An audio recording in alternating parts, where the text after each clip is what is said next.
Frauds, Myths, and Mysteries, Science and Pseudoscience in Archaeology by Kenneth L. The Preface.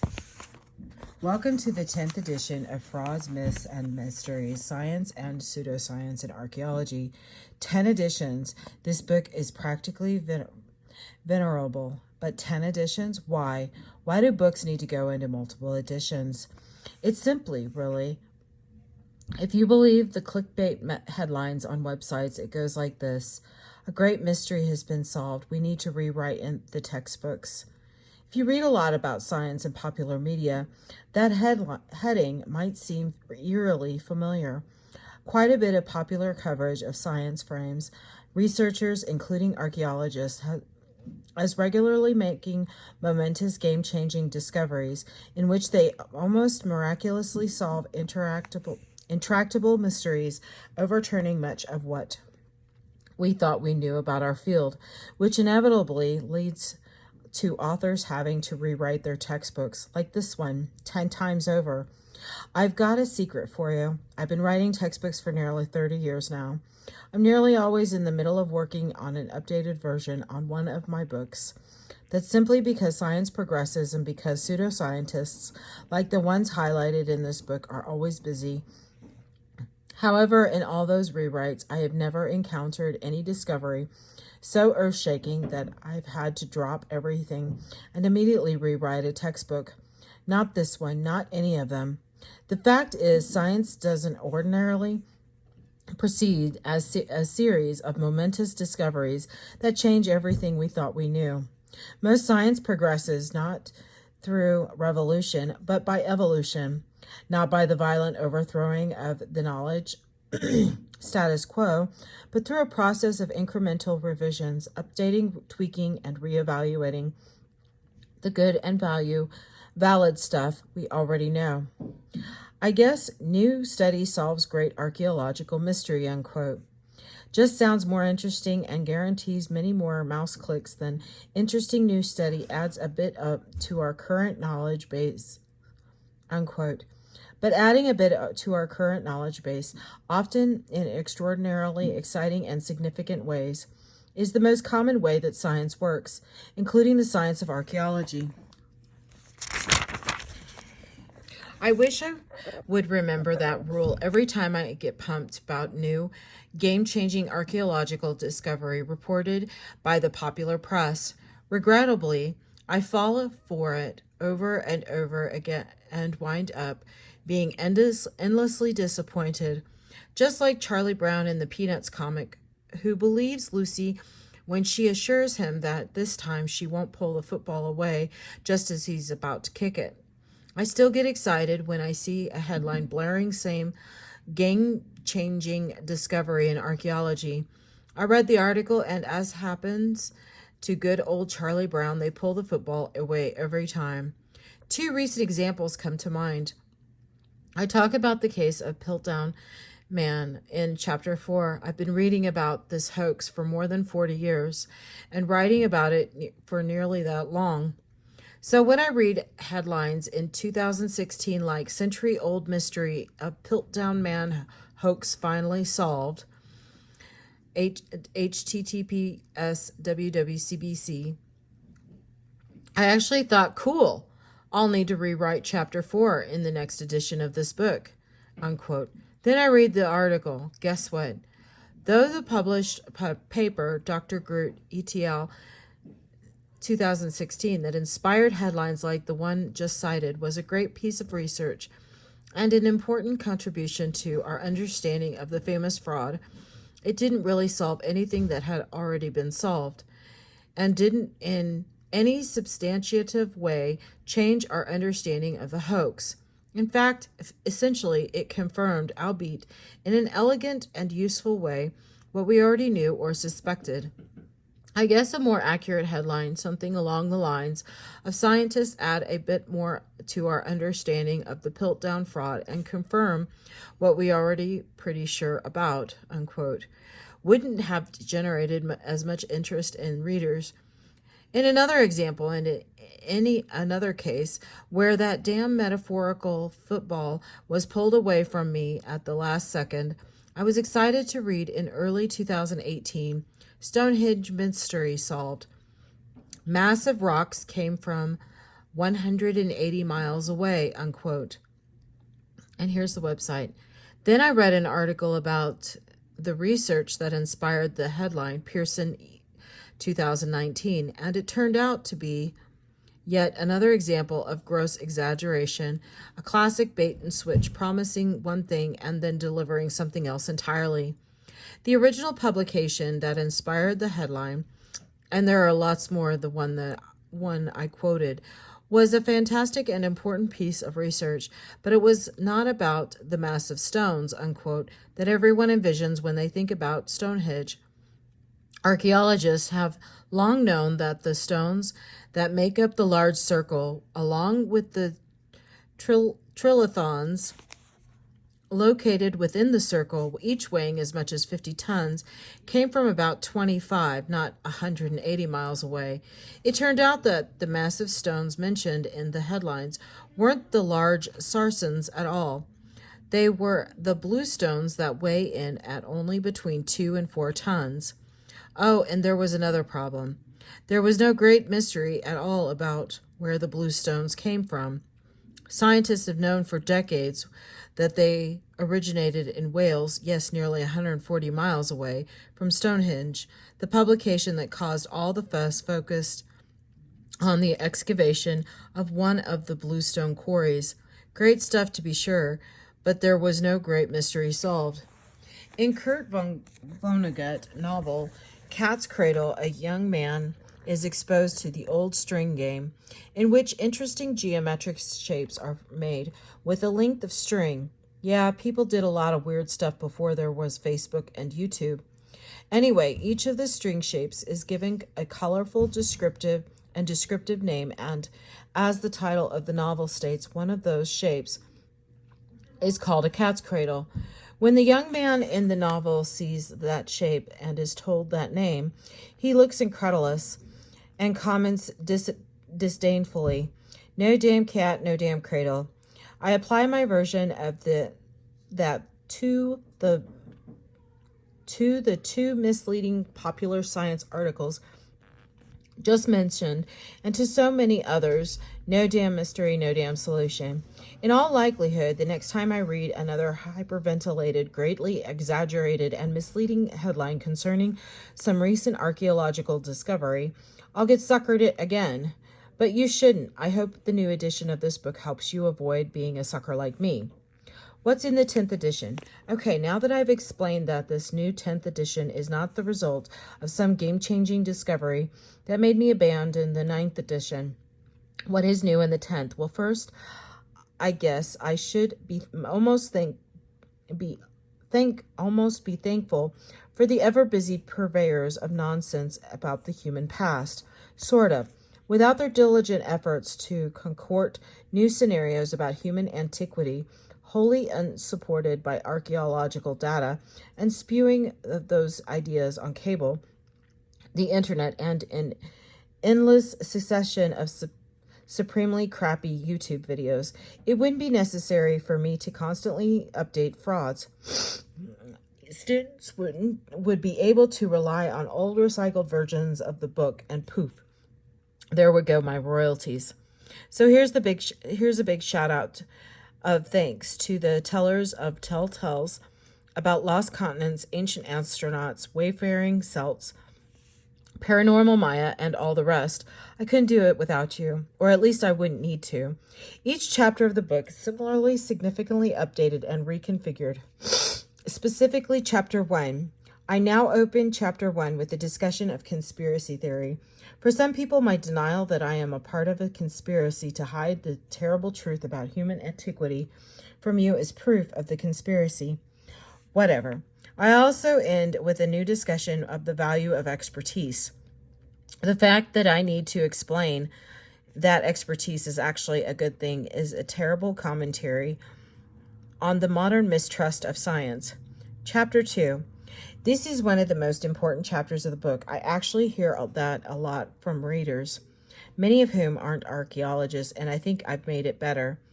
I've added a new sections about confirmation bias, and I deconstruct the old saying, absence of evidence isn't evidence of absence. Hint, it often actually is. Chapter 3. Here's where I admit that Cardiff giant is actually the petrified remains of a biblical Nephilim. Kidding. It's just a stupid chunk of gypsum. Chapter 4. Sherlock Holmes turns up here to explain how even quite clever scientists could be so easily fooled by rather clumsy Piltdown man fake. I also have updated my discussion of Homo naledi based on the dates derived for the specimens since the previous edition of this book. Chapter 5. There's a new section on pre-Clovis, and I've included a discussion of the Calico Hills site and the recently reported Karuti Mammoth site. I even mentioned the Cooper's Ferry site in Idaho, newly dated to over 16,000 years ago. Chapter 6. Along with updating the chapter, I've also included a discussion of the Point Rose project in Newfoundland. Chapter 7. Well, since Graham Hancock suggests that native people of the Americas may actually be the Atlanteans, I had to revisit the mound builder myth. I've also rewritten my discussion of Mound 72 at Cahokia. Chapter 8. I've had to completely rewrite this chapter since archaeologists have actually discovered the lost continent of Atlantis. Actually, they still haven't. So there's no problem there. I have added a new section about the Younger Dryas and explained how a cataclysmic extraterrestrial impact wiped out Atlantis. So, well, there will never be any evidence for it or for Santa. Chapter 9. I've added a section on the grotesque and racist exploitation of the skeletal remains of Native Americans to somehow lend support to the ancient aliens hypothesis. Awful stuff. And alas, I've added a section on the wonderful awfulness of ancient aliens. Sorry. Chapter 10. There's a new section on Gobekli Tepe and what it signifies in our attempt to understand the development of complex societies in the absence, of course, of any evidence for Atlantis or in extraterrestrial invasion. Chapter 11, I've included a section on the use of LIDAR at Tikal, a real technology applied in archaeology that has an advantage over psychic approaches and dowsing because it works and they don't. Chapter 12, I've updated the discussion of cremationism in the classroom because, well, like herpes, it never seems to be totally eradicated. Special features of frauds. I provide a pseudoscience cheat sheet, a checklist of what to look for in diagnosing pseudoscientific claims about the human past.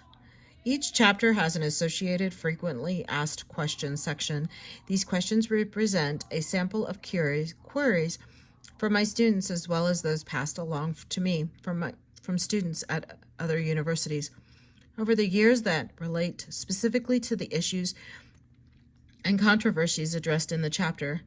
The freewheeling nature of the web continues to have exciting implications and disseminating information about, well, practically everything, including human antiquity.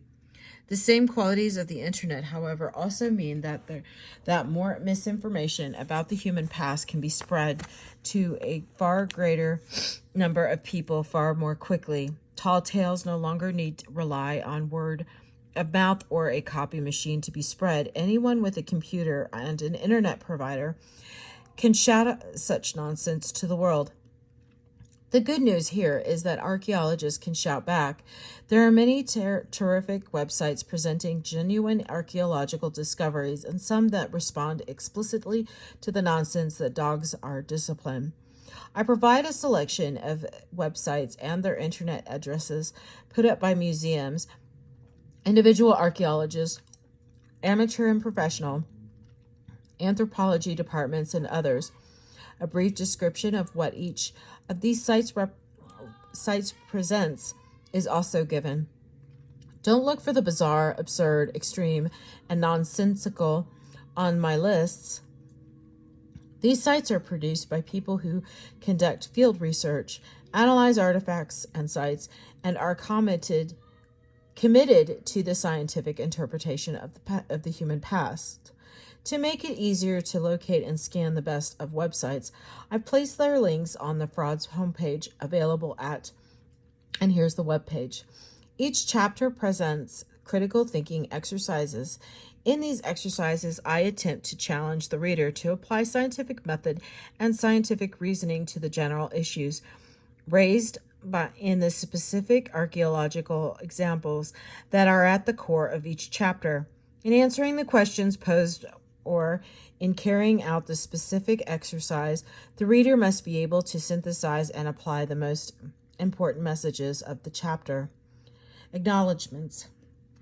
The Frauds book began its existence as sort of an unwanted child. I am forever grateful to Jan Beatty, then at Mayfield Publishing, for seeing its value where others saw little more than a vanity project. Thanks, Jan. I also want to thank especially Sherith Pankratz at Oxford University Press. I clearly remember speaking to her about another one of my books. When I casually mentioned my disappointment that McGraw-Hill had decided to jettison Frauds. I don't think I got that entire sentence out before Sherith interrupted me to say, "We want it." Well, okay, you got it. Thanks, Sherith. Here's a big and grateful shout out to the folks at Oxford Press. I view Sherith Pankratz, Grace Lee, and Olivia Clark as the equivalent of parole officers keeping me on the straight and narrow toward the goal of finishing this edition of Frauds. I realize the occasional electric shocks they administer to keep me on that straight and narrow come from a place of love, even though they hurt so much. Also, here's a big shout out to Brad Rowe and all the folks at SPI, the production company that brought the entire project together. If you read one of my books and enjoy the writing, I am happy to admit that it's due, at least in part, to having a really good copy editor. For this edition of Frauds, I had a really good copy editor, Susan Brown. She did a fantastic and thorough job. You know, he or she came up with the identity of the makers of the artifact or the resident of a site. Does the source claim that the artifact would have taken too much time, or there are too many of them to be forgeries? There's no logical reasons to believe that merely because an artifact was well made would have taken a lot of time to make or exists in large quantities. It must be genuine. Forgers are often diligent, talented, and hardworking. Don't underestimate them. Does the source make assertions about the appearance of an artifact that bears very little relationship to what's actually there? Simply put, if you have to be told that a piece of rock art or a sculpture or a ceramic pot bears the image of a spaceship, extraterrestrial, alien, or dinosaur, if you don't see that without that prompting, then in all likelihood there is no image of a spaceship, extraterrestrial, alien, or dinosaur. Trust your own eyes and brain and not the word of someone trying to sell you a bill of goods. Does the source preface most claims with phrases like maybe, if, imagine, could be, or perhaps, and then present detailed scenarios about antiquity, all of which require acceptance of the original speculation which is never tested or proven? Beware of the question, but isn't it possible? On a broad philosophical infinite multiple universe kind of sense, hypothetically answer anything is possible. So what? Is it possible the ancient aliens built the pyramids? Well, okay, sure, but it's possible that in the next 5 minutes monkeys will fly out of your butt. However, let me assure you that you really don't need to worry too much about possible simian excretions, and the likelihood that aliens built the pyramids is about the same. Does the source demand, hey, if I'm wrong, let the scientist prove me wrong? This is a fundamental misapprehension of the scientific method. The burden of proof always falls on those making claims, and as Carl Sagan phrased it, extraordinary claims require extraordinary evidence. In fact, I don't have to prove that ancient aliens did not build the pyramids. If you think they did, it's on you to prove that they did, and the evidence bar is going to be very high. I love Wikipedia. I often consult Wikipedia as a first step in exploring a topic. Then I check out the bibliographies of those Wikipedia entries to track down the original source on which the Wikipedia article was based. For example, I am cited in a bunch of Wikipedia entries related to topics I address in this book. That's great, but don't rely on those Wikipedia summaries of what I've said. Scroll down to the bottom of those summaries and check out the original publications on which they are based. Finally, if the source of a claim in archaeology uses nothing but Wikipedia sources, you can safely ignore the claim. This will be the end of the preface. Thank you.